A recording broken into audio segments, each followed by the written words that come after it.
You know this feeling a little too well. You spend hours working on a piece of content, follow all of the advice from the growth gurus, and put it out into the world. You go to bed knowing that this will be the video that goes viral and changes your entire life. But you wake up to the same 10 views you always get on every other video. Thanks, mom, friends, and that one creepy dude who keeps commenting on your videos. But it doesn't have to be that way. From studying the best creators, I noticed they made their audience care through understanding a simple 3-step system to audience building. And luckily, it's something that you can master too. And once it finally sinks in, it will all seem so obvious and you will start to achieve all your goals way faster. And I've been exactly where you are, posting to crickets. But luckily, you found this video and I'm gonna save you years of pain and help you achieve your goals way faster. Step number 1 in the 3-step social media growth framework is a painful one. This isn't about you. I know, that's a tough pill to swallow. It was hard for me too. I just couldn't believe that people didn't want half-assed videos from a guy they didn't know. But unfortunately, no one does. When you're creating, it's super easy to get tunnel vision and just keep pushing forward, getting to that next video, but making it the exact same way. But by doing the same thing over and over, you're never going to get the results that you want. That is until you take the time to actually analyze what you're doing, what's working versus what isn't, and studying the best that are getting the most results. And after years of doing this, all the mistakes that I made early became so clear and obvious.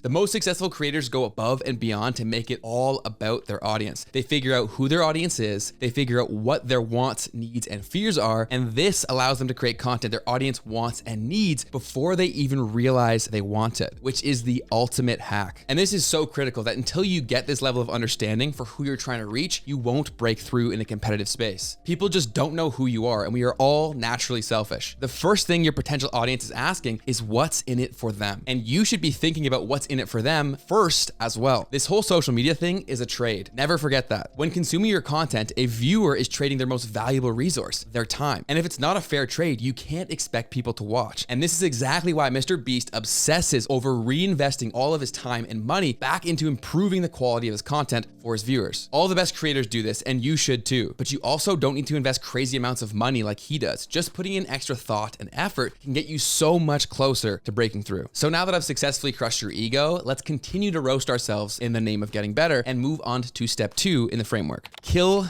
your darlings. Although each piece of content you make feels like your children, they're not. And a bad piece of content doesn't mean that you suck or that you'll never grow an audience. You can't get so attached to each piece of content or invested in it. Your favorite creators experiment all the time, but they double down on what works and take constructive feedback on what doesn't. One of the biggest things currently holding you back is that you're not putting your content up to receive real, honest, and useful feedback. And when your content's not getting pushed to an audience, it can be impossible to get that feedback unless you make it happen. And you just need to if you want to improve your content. This is easily the fastest way to level up. And one of the biggest mistakes that I ever made because I was too sensitive with my babies, which is my videos, if that wasn't clear. And this is how you can avoid the same mistake and actually build a system that makes your content receive feedback that you can actually use to get better. Build a hard critique system, either through an accountability group or a growth group. Find people who have similar goals to you or that want to see you succeed and ask for real, tough, constructive feedback on your content. And if they're only giving you good feedback, they're not helping you, so find other people that will be harsh. Find the constructive within the criticism or hate. When you do start to get some traction on social media of any kind, you will get hate comments inevitably. But mixed within that stupid hate, which I'll never understand, there is usually at least a little bit of constructive criticism. And if you approach it through the lens of looking for that, you don't get so attached to the words they're saying. You instead see the opportunity in what they're pointing out. Because a lot of times they may actually be giving you solid advice. They're just an asshole. And so they frame it in an unnecessarily mean way. Look at your own data. Look at your retention charts, your engagement, etc. Look at all the numbers that you have at your disposal. Because like my boy Jay-Z said, men lie, women lie, numbers don't.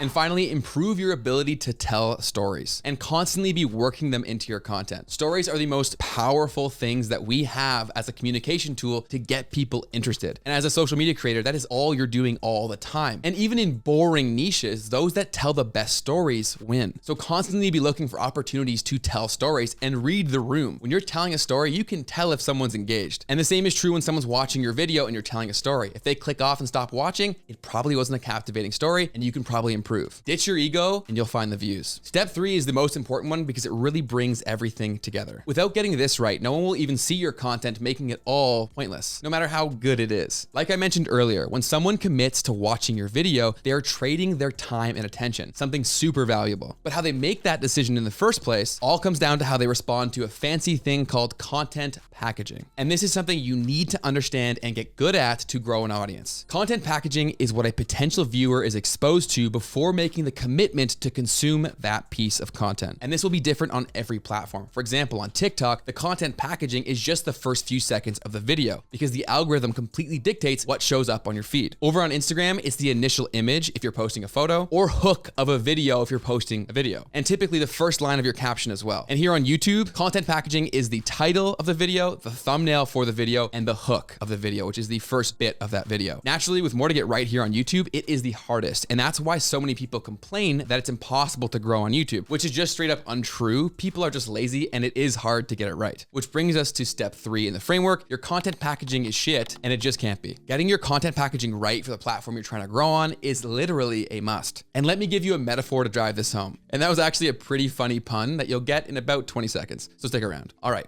Let's say you have the best car in the world. Let's say it's a Lambo. Never mind, let's say it's a Tesla because we love the environment and I love Teslas. This car is your content. It has all the best features and potential performance in the entire world. This thing is an absolute beast. But even the best car in the world needs energy to move. And without it, regardless of how nice the car is, it's basically useless. The energy for your Tesla or gas for your Lambo is the content packaging. It is what makes the car go or not. People all stress about watch time and engagement and other metrics, which is the car, but until you get someone to commit, no one's watching. You need energy to make the car go. Get it now? Drive it home because I was talking about a car? Punny. Very punny. So through that example, you now understand why this stuff is so critical to get right. So how do you actually get better at this? 1, study what works. The answers are all out there in front of you. If a channel is doing really well, they have content packaging figured out. In 99% of cases, there will always be outliers or things that don't follow the rules, but most people who are winning on YouTube really understand content packaging for their specific audience. 2, experiment like crazy. Experiment with different things, titles, thumbnails, whatever the content packaging is for the platform you're trying to win on. Experiment little things and actually track how that affects performance. That way you'll see if something is a tool that you can go back and use again and again to get results. And the more studying that you do into successful creators, you'll see they go back to the well again and again and again when they see something working. Read books on influential psychology and copywriting. We as people all like to think that we are wildly unique and these beautiful little snowflakes and not like anyone else near us, but what influences us is wildly similar regardless of who you are. So understanding these core principles can go such a long way in improving your content packaging. So I know it may not be fun, but read some books. I've linked a few of my favorites in the description box of this video. And finally, use tools that are out there to help you with your content packaging, like today's video sponsor, Vid Iq. Vid Iq provides the most powerful tools to help you grow your YouTube channel. And their most recent feature will dramatically improve your content packaging. It is their AI title generator that uses artificial intelligence to help give you an effective title based on performance and data. And this feature is now live and available across all of their plans, even their free one, which can get 3 titles per month. Titles are a must to get right when it comes to winning on YouTube.